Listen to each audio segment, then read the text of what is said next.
Zagrebu u 7. mjesecu. U svakom slučaju nosite šminku. Ču njega šminku. Slušaj. Nosite šminku. Nije to ono... Oni kid za maškara.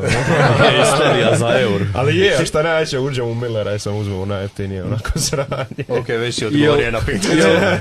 Mene zanima kao, jel svako sam sebe ili se međusobno onako mažete s tim?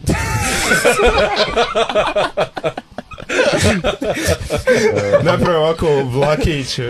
Nije to ono, ti mene, ja tebe. Niko ne želi biti lokomotiva. A jebi ga, Petrova se u bendu jedan bi ispod, znači nije. Da. Dilimo stvari, ali se ne mažemo međusobno. Aha, okej. A mazanje nakon svirke. To je to, ali ne sa šminkom, nego sa lubrikantom, ali to je meni. Opet se ti vraćaš. Može i vazelin ako nestane. Smiri se.